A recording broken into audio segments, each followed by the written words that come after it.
Your hand is clenching your jaw. Not metaphorically, not through stress hormones or some indirect cascade of cortisol and cortisol downstream. I mean structurally.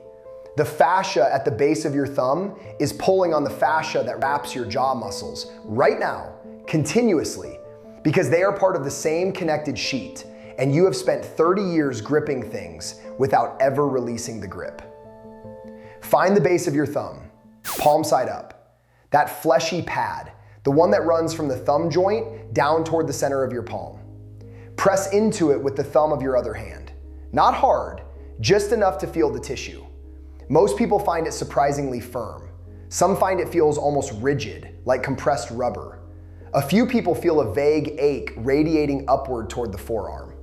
Whatever you're feeling, that's not normal tightness. That is stored load that has nowhere to go. What I want to show you today is a 90-second press. One specific technique applied to that pad, and I want to walk you through the actual mechanism, the anatomical reasoning, the experiment I've been running with patients in my practice, and what you should track over the next 2 weeks to know whether it's working for you. Because it doesn't work for everyone the same way. And the difference between the people who feel it immediately and the people who feel it after 10 days almost always comes down to one thing: whether they're pressing the right spot at the right angle. So let's treat this like what it is, a test, with a hypothesis, a method, and measurable outcomes. Not a promise, an experiment you run on your own body. The hypothesis is this: your jaw tension has a proximal driver, something upstream in the fascial chain that hasn't been addressed because almost nobody knows to look there. And that upstream driver lives in the palm of your hand. Let me explain what I mean by fascial chain, because the whole thing falls apart if you don't have this picture. Your body is not assembled from independent parts that happen to share a space. The muscles, organs, nerves, and bones are wrapped and separated and suspended by connective tissue, fascia. And that tissue does not stop at joint boundaries. It runs continuously. A researcher and anatomist named Thomas Myers spent decades dissecting cadavers and pulling on specific fascial lines to demonstrate what he called anatomy trains, pathways through the body where the fascial wrapping is mechanically continuous, meaning tension applied anywhere along the line is transmitted along the entire line. One of those lines, the deep front arm line, runs from the inside of the hand through the carpal tunnel region, up the forearm, through the armpit, and into structures in the neck and jaw. There is another, the superficial front arm line, that runs a slightly different course, but converges on similar territory at the shoulder and cervical region.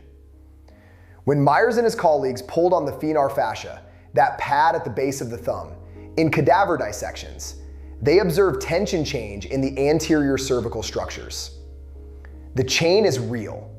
The question is, what happens when you've been loading it from the hand end for 3 decades? Actually, let me back up.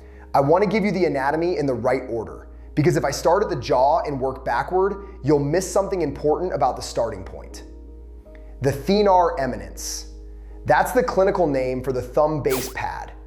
It is made up primarily of 3 muscles: the abductor pollicis brevis, the flexor pollicis brevis, and the opponens pollicis, wrapped in a dense fascial sheath. Above those muscles, on the surface of the palm, runs the palmar aponeurosis, which is continuous with the flexor retinaculum, a broad band of connective tissue that also forms the roof of the carpal tunnel. That retinaculum doesn't stop at the wrist. It is continuous with the antebrachial fascia of the forearm, which is continuous with the brachial fascia of the upper arm, which attaches into the clavipectoral fascia and the cervical fascia. Dr. Carla Stecco, an anatomist at the University of Padua, has spent her career documenting exactly this kind of fascial continuity.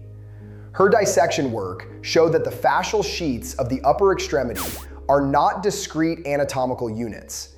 They are mechanically connected. Tension applied at the distal end transmits to the proximal end. The clinical implications of that for anyone managing jaw tension are significant.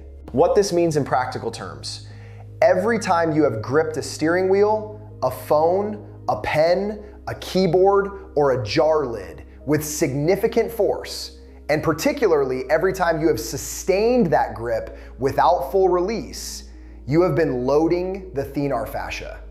Over years, that tissue responds the way any consistently loaded connective tissue does. It thickens, it loses hydration, it becomes what body workers call leathery. And in that thickened, dehydrated state, it transmits elevated resting tension up the chain. The jaw is at the receiving end of that chain. The masseter and pterygoid muscles, which close and brace the jaw, are fascially integrated with the anterior cervical structures that are at the top of the line. They don't originate from the hand, but they receive the tension that the hand generates. Here's the analogy that helped this make sense for me, and it comes from a very different field. There's a phenomenon in astronomy called gravitational lensing. When a massive object, a galaxy, a cluster, sits between us and a distant light source, we can't see the object directly. But we can see how it bends the light coming through. The light arrives distorted, bent around an invisible mass. And from the shape of that distortion, physicists can calculate the exact size and position of the thing they can't see. The Romans understood something analogous long before modern physics existed.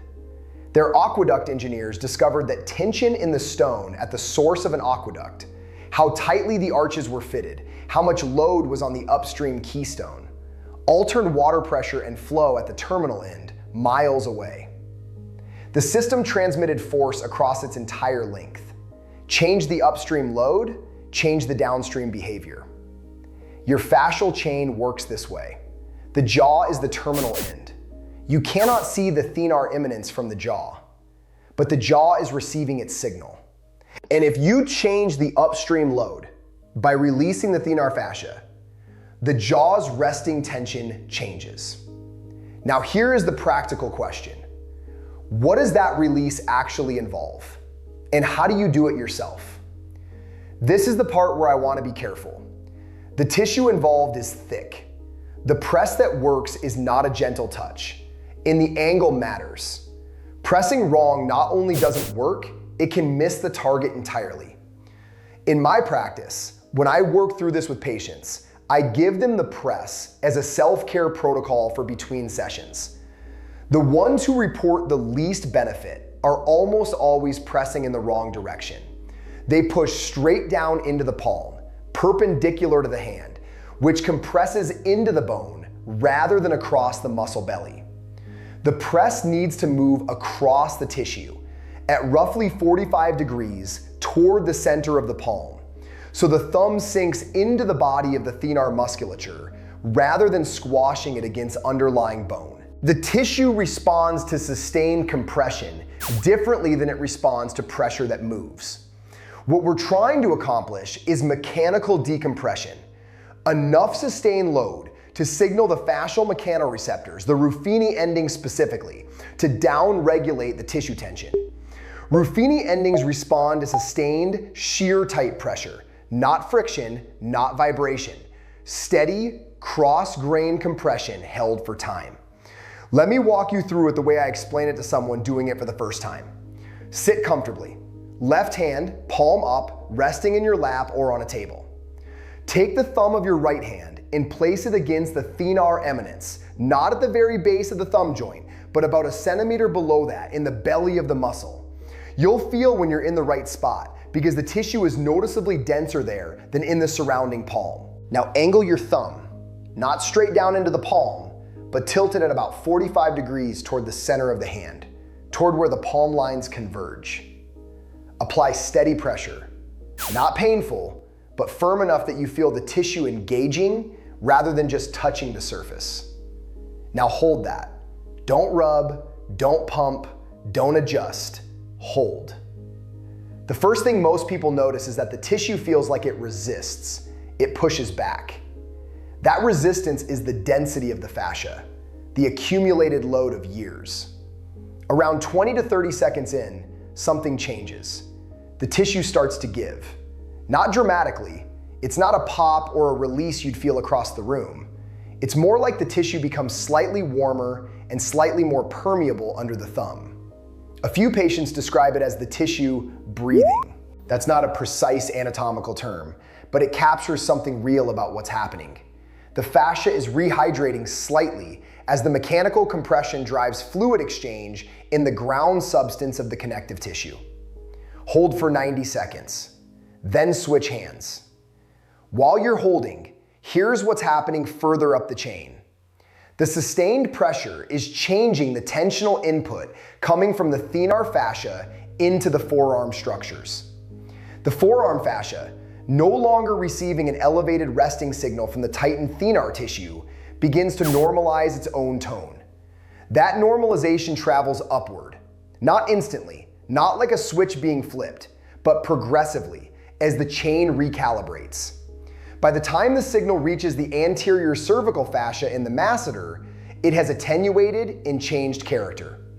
This is why, and I want to be precise about this claim, the jaw does not usually release during the press itself. It released tissue I've seen change while my thumb was still on the thenar. That would be tissue where at approximately 2,100 rigid, resistant. Let me say this more precisely. I've occasionally seen immediate jaw mobility improvement, but the consistent pattern across patients is that the change shows up later. Not hours later, often 20 to 40 minutes later. The jaw feels less anchored. The morning clench, for those who grind or brace during sleep, tends to feel less intense. Not gone, less locked in. The pattern I see most often across patients who have done this daily for 10 days to 2 weeks is a reduction in the intensity of the first jaw grip of the morning. Not elimination, a reduction. The tissue goes from jaw is already clenched when I wake up to jaw starts neutral and starts gripping once I'm upright and engaged with the day. That shift from sleeping clench to waking clench is meaningful because it suggests the resting tension in the chain has genuinely lowered. A note from published research that supports this. The Journal of Bodywork and Movement Therapies has documented pressure-induced changes in fascial tone, specifically in dense connective tissue structures. The mechanism is MECHANORESPONSIVE. The Ruffini endings and interstitial receptors respond to sustained pressure by reducing tissue tension. This isn't theoretical. The mechanoreceptors are there. The response is documented. The clinical question has been, which clinical application brings that response to bear on jaw-related tension? And that's where the observation work from practice becomes relevant. Now let me tell you how to know whether the press is actually reaching the chain versus whether you're just pressing the palm. Most people can tell the difference within about a week. The indicator is not jaw pain going to zero. That's an unrealistic measurement for this time frame. The indicator is the grip to clench decoupling. If you grip something with significant force, open a jar, catch yourself holding your phone too tightly, and you notice that your jaw does not automatically tighten in concert with that grip, the chain is changing. For most habitual clench patterns, the grip and the jaw are synchronized. They co-activate because they've been trained to. When that synchrony starts to break down, when you grip something and the jaw stays loose, that is the tissue reorganizing. A second mastery signal. The thenar itself changes texture. After 2 weeks of daily pressing, many patients report that the pad feels softer under their own thumb. Less like compressed leather, more pliable. That's not imagination, it's fascial hydration responding to regular mechanical stimulus. The ground substance of the fascia holds more water when it's regularly loaded and unloaded. This is documented in fascial physiology and is the same principle behind why regular movement prevents connective tissue from stiffening. Now I want to give you the ritual precisely, because the research on implementation intentions, on whether people actually do something versus intend to do it, is stark. Vague intentions fail, specific rituals succeed. Here is the ritual. Your toothbrush is the trigger. Every morning, when you put the toothbrush down after brushing, not before, not after breakfast, right when the toothbrush goes down, that is your cue. You sit or stand comfortably. Left hand, palm up. right thumb into the left thenar, 45 degrees across the belly, firm pressure. Hold 90 seconds. Then right hand palm up, left thumb into the right thenar, same position, same angle, same duration. 90 seconds each side. You are done. 3 minutes total. Every morning, triggered by an action you already do every single day. The toothbrush is not arbitrary. You're already building in a transition at that moment. You're finishing one morning task and about to start another. That natural pause is where the ritual fits, without requiring willpower to initiate. Willpower is finite. Triggers are infinite. The toothbrush becomes the chain's guardian. Over weeks, the ritual changes character. In the first few days, the thenar will feel uniformly dense on both sides, often denser on the dominant hand because that's the one that is gripped more. After about 10 days, most people begin to feel asymmetry in the tissue response. One side gives faster, the other holds longer. That asymmetry is information. The slower side is the more chronically loaded one. Give it extra attention.